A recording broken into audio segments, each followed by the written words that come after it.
En el siguiente texto se analizará la película Siempre el mismo día, cuyo título original en inglés es One Day. Como siempre les digo, lo ideal al ver un análisis o interpretación es conocer el material del que se está hablando. Si no has visto esta película, te recomiendo que vayas a verla. Cabe aclarar que el siguiente video contiene spoiler. Además, es importante saber que la interpretación siempre va a ser parcialmente influida por la personalidad de quien la analiza. Esto no significa que esté bien o mal, sino más bien que otras personas pueden encontrar significados y simbolismos distintos o centrarse en otros aspectos de la película. Antes de empezar, me gustaría hablar un poco de esta película. Siempre el mismo día es la historia de una pareja que coincide a lo largo de su vida en distintos momentos. La historia que se nos presenta como cuestión de destino nos relata al mismo tiempo la frustración constante de dos personas que no terminan de encajar en tiempo y en espacio, en ideales, que además pasan toda una vida intentando coincidir. Bajo la frase de pase lo que pase, mañana tendremos hoy, nos encontramos con la idea principal, que es que además de hoy tenemos el ayer con sus recuerdos y conflictos que repetiremos a lo largo de la vida. Un 15 de julio de 1988, Dexter y Emma se conocen en una fiesta de graduación. Él, superficial y alegre, celebra sin preocupación la misma noche que para ella termina siendo la inspiración de muchos poemas. ¿Qué hace entonces que sigan buscándose sin encontrarse y que aun cuando estén ahí no puedan ser felices? 1988. Ella no es atractiva y él no tiene carácter. Pareciera que el encuentro no estaba hecho para repetirse, pero el problema de ambos es la soledad. Para no quedarse solos, mejor mal acompañados. Lo que pareciera ser un ambos se conforman, representa en el inconsciente una salvación. Estar con el otro, bueno o malo, representa en un primer lugar la salvación de la castración. Tienes el poder no solo de amar, sino de ser amado.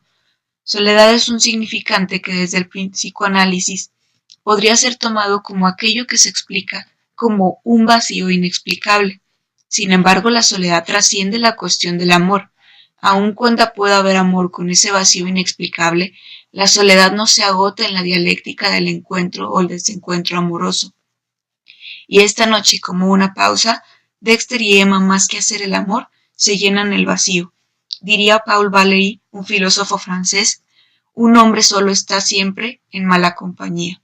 Es decir, en compañía de su yo o en compañía de unos otros en los que buscará entonces encontrar el reflejo de su yo. Difícil así estar a solas. Y una mujer sola está en mejor compañía, pero aún a solas en su soledad. La brecha se abre aún más cuando Dexter pretende huir, pero se vuelve a cerrar cuando decide quedarse para no dejarla sola. Podemos ser amigos, intentar llenar ese vacío, forcluir el deseo e ignorar el golpe al ego que causó el intento de abandono. Un año después, él le ayuda a Emma a mudarse a un lugar donde pretende ser feliz pero que huele a decepción. Emma intenta convencerse de que todo va a estar bien, mientras Dexter le incita a buscar pareja. Emma invita a Dexter a encontrarse. Renuncian mutuamente y clausuran el deseo con la intelectualización de mejorar mutuamente. No se quedan porque renuncian al goce, probablemente empujados por el deber de ser exitosos. Freud analiza en diversas ocasiones el tema del éxito y el obligado miedo al fracaso. 1989. El temor al fracaso es una constante para quienes deben cuidar su reputación. Probablemente en esta relación de personas con rasgos narcisistas nos encontramos con la idea de que el otro no es suficiente. Paralelamente nos encontramos con la inhibición del deseo, que puede derivarse precisamente de ese temor al fracaso en el ámbito relacional. Sobre todo en personalidades neuróticas, es común encontrar este conflicto entre lo que se desea y el yo ideal. El conflicto surge entonces cuando surge la frustración de no poder compatibilizar lo que idealmente debes tener con lo que quieres. Bienvenido al cementerio de la ambición, 1990. La autocompasión en contexto puede describirse como un desdoblamiento que resulta de la incapacidad de aceptar el fracaso. quien se compadece buscando salvar al yo de la angustia, aceptando que tiene derecho a ser víctima y separándole al mismo tiempo de los defectos causantes del fracaso. El resultado de la autocompasión es en muchos casos la difusión de la identidad. El fracaso es culpa de todos, menos mía. Y aunque el autocompasivo cree esto, entra en conflicto cuando la realidad le dice no es cierto. Lo vemos en ambos protagonistas. ¿A qué te dedicas realmente, Emma? ¿Cuándo vas a encontrar un trabajo real, Dexter? ¿Cuándo serás tan bueno como tu padre, que te describe como un degenerado? Hablamos de degeneración cuando nos referimos a un problema en la falta de moral. Dexter, por su parte, sufre con la promiscuidad, o la disfruta, derivada por lo general de una relación temprana con una madre tentadora y al mismo tiempo rechazadora. Se conforma con encuentros sexuales desvirtuados de afecto y meramente erotizados por el mero miedo a ser rechazado o ridiculizado. La promiscuidad, el acting out de la búsqueda de una relación amorosa y también de la necesidad de escindir de esta búsqueda su agresión inconsciente contra las mujeres. Sus nuevos encuentros sexuales cada vez más parecen ser repeticiones de los anteriores. 1991. Mi trabajo es mi vida. El obsesivo rechaza lo que le atrae, pero se entrega a lo que teme. Al dedicarse al trabajo al punto de someterse a las obligaciones, expresa en la forma de actuar una forma de defensa de los impulsos instintivos sexuales o agresivos. El miedo al éxito se vuelve a manifestar y es en realidad el fracaso lo que se teme. La falta de seguridad se exacerba en muchos casos por la evidencia real de la falta de capacidad. 1992. Aún no estamos muertos. En un viaje con reglas destinadas a ocultar el deseo, no pueden creer estar juntos. Ella baja sus defensas para confesar la atracción y el reconocimiento, y el megalomaníaco termina por lograr que se retracte.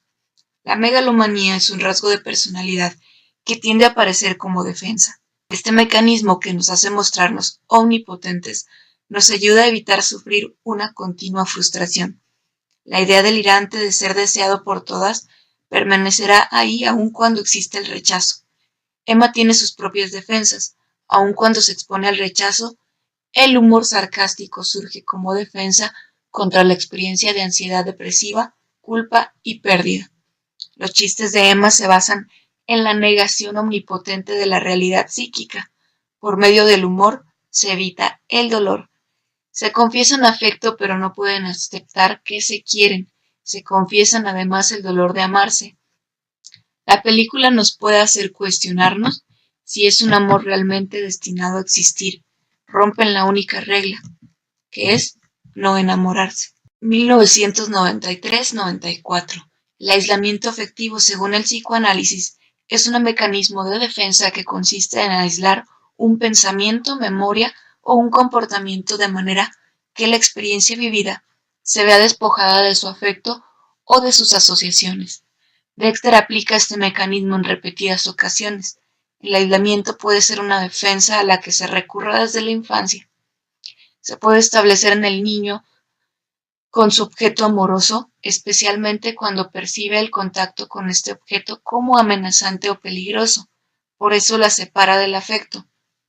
Aun cuando vemos una madre afectiva, es notable que aun cuando se dice que el amor de la madre es incondicional, en los encuentros que Dexter tiene con su mamá, ella siempre cuestiona los logros del mismo. Cabe mencionar que el aislamiento afectivo deriva muchas veces en problemas más serios que permitan el control emocional, entre ellos el abuso de sustancias. Sé que llegarás a ser un gran hombre, pero aún no llegas a eso. Ni contigo ni sin ti. Aun con los conflictos propios a lo largo de la película vamos descubriendo la conexión emocional que surge de la admiración y la condescendencia ante los defectos que existen bilateralmente.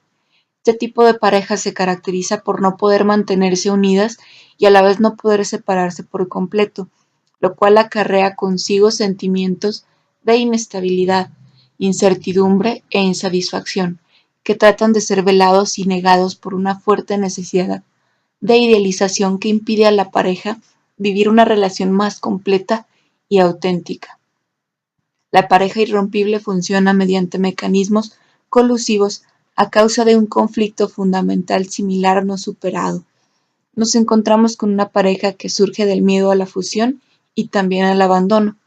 No lo intentan realmente porque se perdería la idealización de lo que podría ser un amor platónico. La metáfora del amor platónico refiere al discurso de Platón, en el que nos explica el amor como un impulso que tenemos por conocer la belleza.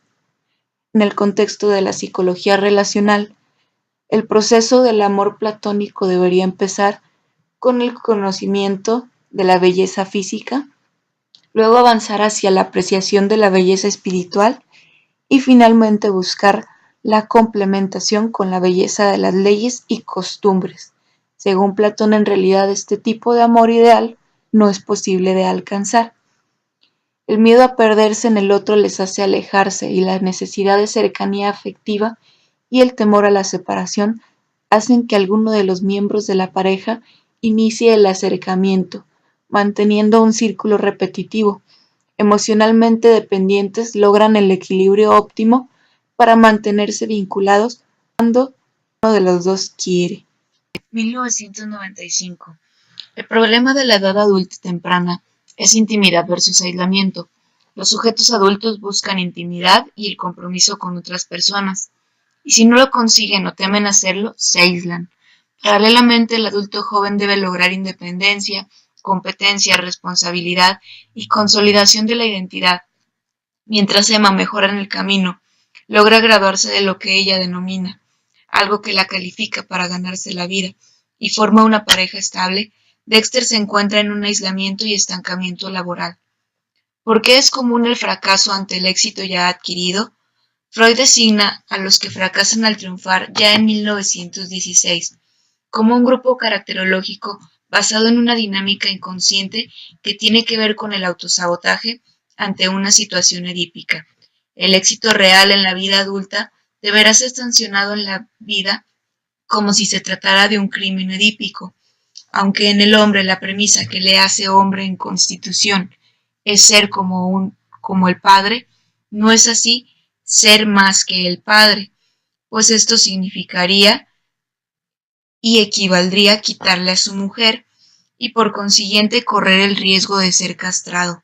Al acceder al éxito, la excitación narcisista, la imagen de sí mismo como un triunfador idílico y paralelamente la de ser como una parte valiosa del cuerpo de la madre, falo, es excesivo para la barrera de la represión contra los deseos incestuosos.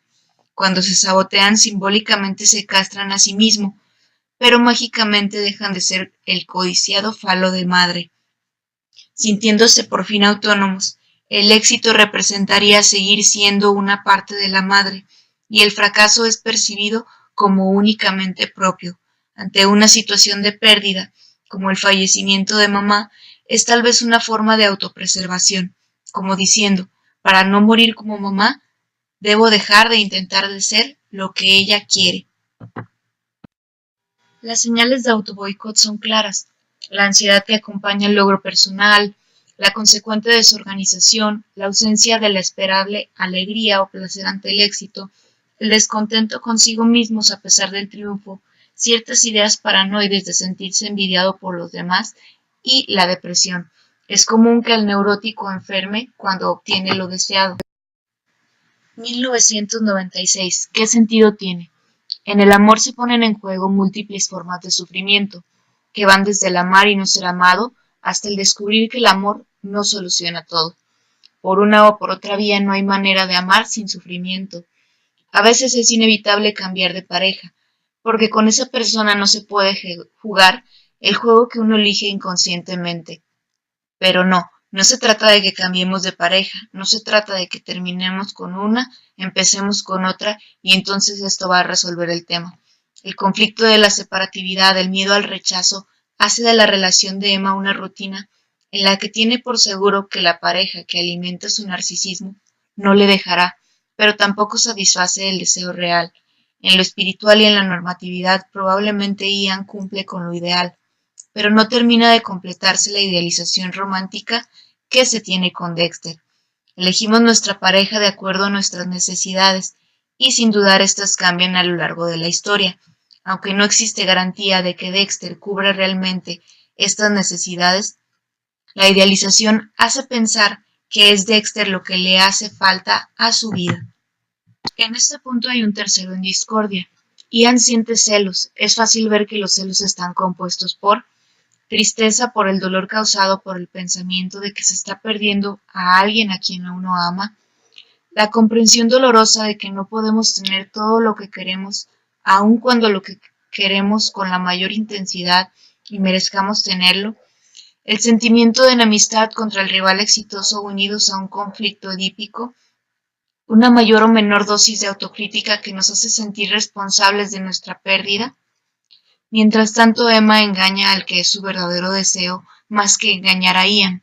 El deseo tiene muchas posibilidades de sustituir un objeto por otro. Por eso el objeto sustitutivo va bien por un tiempo. El deseo y el amor se pueden dar simultáneamente, pero también se pueden desconectar o no existir en una relación de pareja. En el caso de Dexter se produce una decisión radical. Algunas mujeres son idealizadas y se reniega cualquier aspecto sexual relacionado con ellas, mientras que otras son percibidas como objetos exclusivamente sexuales, siendo posible la gratificación sexual y la libertad erótica, a expensas de la ternura o la idealización romántica. En ambos casos y en cualquier historia, la relación que termina se acaba convirtiendo en un fracaso para el yo. Se termina traduciendo en un fracaso de orden vital. Este último encuentro se vuelve una confrontación para ambos. Ella se volvió aburrida, él poco interesante, y esa esperanza de que ambos estén juntos se desvanece al tiempo que descubren que sus parejas tampoco son las indicadas. En la historia esto se repite una y otra vez. La repetición es la emergencia real de un significante pulsional que insiste recorriendo siempre el mismo camino. Pero repetición no es reproducción, no es volver a vivir, es un volver al mismo lugar para no encontrar lo que se buscaba. Es una insistencia de un desencuentro. 1999. Existe un vacío que se tiende a llenar con una pareja. Los vínculos emocionales y amorosos que se establecen se convierten en tóxicos, pero se hace a un individuo el centro de la existencia, una especie de salvavidas emocional al cual el dependiente emocional se aferra como su tabla de salvación. El mayor problema de la dependencia es renunciar a ser quienes somos. El precio es el más caro que puede llegar a pagarse. Negarse a uno mismo, abandonarse a uno mismo. Como compensación a cambio de la renuncia, podemos conseguir como Dexter una falsa seguridad, comodidad y mantener la ilusión de ser amados. Aún así, el dolor no desaparece. Sylvie es el ejemplo de un doble vínculo que dice al mismo tiempo estoy orgullosa de ti, pero eres un imbécil. Estas paradojas llevan a la persona en posición de subordinación a sentir una angustia constante con respecto a la relación e inseguridad sobre su propia perspectiva de la realidad. Por su parte, hay otro vacío en la separación. Emma decide dejar finalmente a Ian, no sin la consecuente drama y sufrimiento. En el proceso de separación, con frecuencia las parejas creen descubrir horribles características en el otro y en la relación. Esto se opone a la realización del duelo que conlleva el divorcio, siendo además una forma de negar la propia participación de los hechos. 2000. Las personalidades narcisistas se caracterizan porque viven midiendo todos los aspectos de la condición humana para comparar lo valiosos que son ellos. Están fuertemente motivados a buscar la perfección, fusionándose con objetos idealizados. Se esfuerzan por ser perfectos y tienen tendencia a compararse a sí mismos con otros devaluados para no perder la superioridad. Características de este encuentro en el que Dexter, quien podría sentirse halagado de que su amigo le ofrezca ayuda, y Emma debiera sentirse feliz de que Dexter se case. Ambos buscan el defecto al hacer sentir menos al otro como resultado de la sensación de peligro de ser heridos ellos mismos. Arruiné mi carrera, mi relación con mi mamá, arruiné mis amistades, versus no estoy sola, soy solitaria. El reconocimiento de los fallos como parte ya de un desarrollo madurativo implica el perdonarse fallar a las propias expectativas para adaptarse a la realidad. Aunque ambos en este punto se ven cansados de buscar en otras personas sin encontrar, la formación reactiva aparece como defensa de simulación. La formación reactiva se utiliza cuando las personas no pueden reconocerse a sí mismos sus verdaderos sentimientos y o pensamientos. Desagrado por casarse con alguien que no se ama, desagrado porque Dexter se case con otra. Lo más probable es que ni siquiera noten que tienen aún ese deseo y la realidad se contrapone. En la formación reactiva muchas veces no existe conciencia del engaño hacia uno mismo. 1. Emma, ¿eres tú? Una situación de infidelidad, sea que se presente como ocasional o como crónica, generalmente refleja a la manera de un síntoma un debilitamiento de los lazos emocionales que se dan en una relación de pareja, a consecuencia de el aumento de los mecanismos de decisión, la identificación proyectiva en uno o en ambos compañeros, a la vez que se intenta mantener inalterada y preservada una parte del vínculo de la pareja, es decir, los aspectos de la relación que se sienten necesarios para la continuidad personal, conyugal, familiar o social. Ser infiel implica faltar al ideal monógamo que constituye un elemento básico para la convivencia y la armonía de la pareja. Siempre es a espaldas de la pareja por sus implicaciones afectivas o sexuales, más o menos manifiestas o implícitas.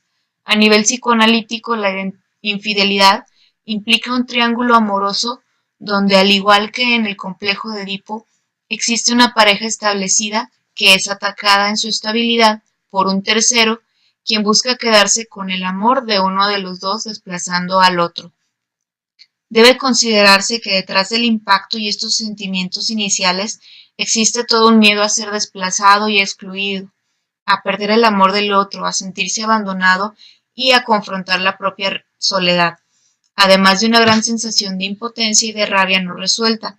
De alguna manera, en la infidelidad se reactivan los fantasmas de la escena primaria y la castración, lo que puede verse como algo inesperado, tomando en cuenta que Sylvie salva a Dexter, que Sylvie fue, digámoslo así, la que peleó por esta relación.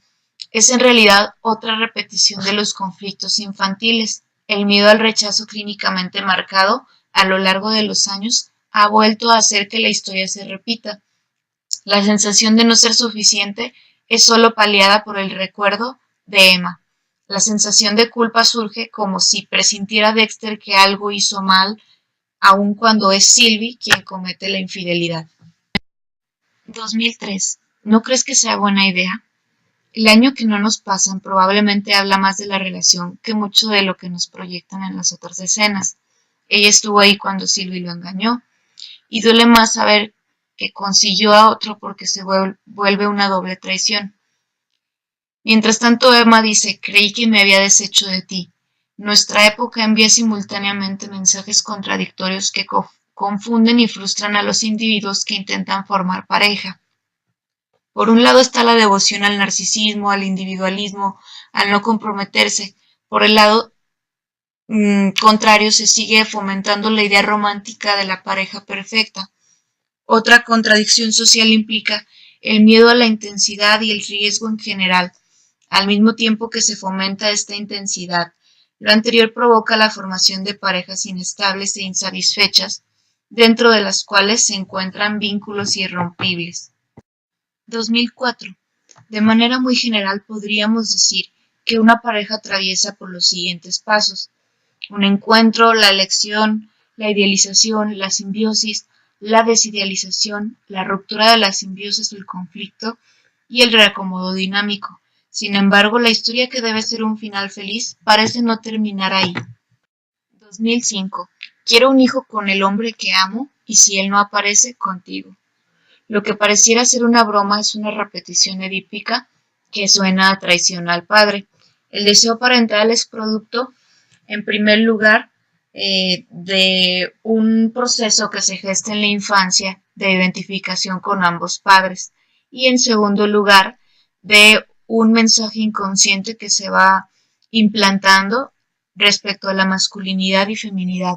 Es decir, los adultos, hombre o mujer, quieren ser mamá o papá en primer lugar, porque quieren ser como sus papás, y en segundo lugar, porque el rol del hombre y de la mujer se ve definido también por la paternidad. Para el relato tradicional del psicoanálisis, la niña querrá tener un hijo en primer lugar de su padre, como sustituto del pene que la naturaleza y luego su padre le negaron y que ella anhela. Los niños varones quieren ser grandes como su padre, pero no ser papás. El deseo de hijo, entonces, si bien tiene su origen en identificación con el rol del hombre, es más que nada un deseo narcisista de perpetuación que no se integra de forma tan esencial como en las mujeres, sin contar que en este caso Dexter ya tiene una niña, aun cuando mantiene contacto con la niña.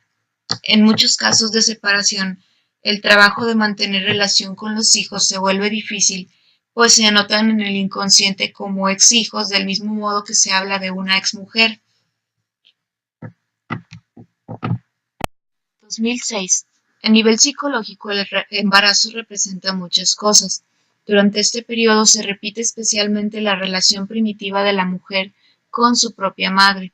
La mujer embarazada se identifica con el feto, reviviendo ahí su propia vida intrauterina.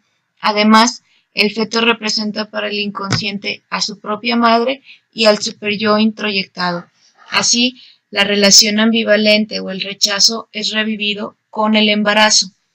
La incapacidad de contener en el útero es también que no se puede robar a la madre el falo o sustituir al padre.